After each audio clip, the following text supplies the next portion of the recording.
देशाचे माजी पंतप्रधान डॉक्टर मनमोहन सिंग यांचं निधन झालं आहे।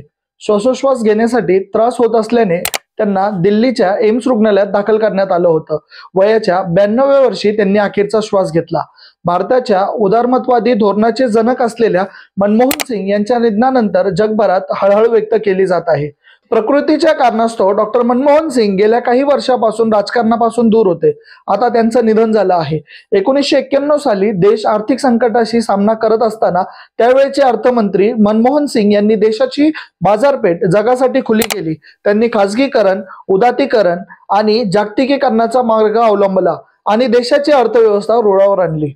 सन 2004 साली ज्यावेळी यूपीए सरकारने बहुमत गाठलं त्यावेळी डॉक्टर मनमोहन सिंग पहिल्यांदा पंतप्रधान बनले। 2008 साली अमेरिकेतील मंदीमुळे जगभरात मंदी निर्माण झाली, पण मनमोहन सिंग यांच्या धोरणामुळे भारताला त्याचा कोणताही फटका बसला नाही।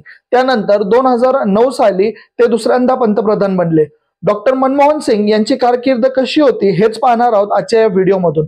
नमस्कार, मी सबील आणि तुम्ही पाहताय U24 न्यूज मराठी।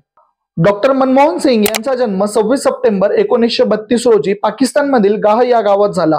1947 साली फाळणी दरम्यान विस्थापित होऊन सिंग कुटुंब भारतात आले।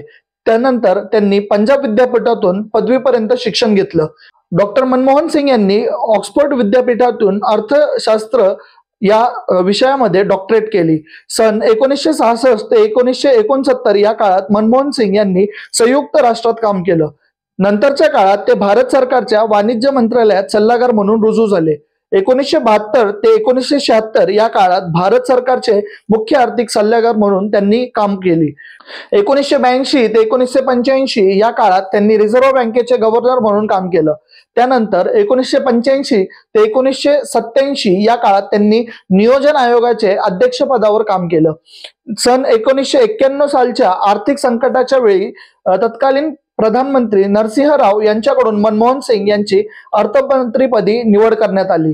अर्थमंत्री म्हणून मनमोहन सिंग यांच्या कार्यकाळात अर्थव्यवस्थेचे उदातीकरण करण्यात आलं। भारताला आर्थिक संकटातून बाहेर काढण्यासाठी त्यांनी मोठी भूमिका पार पाडली।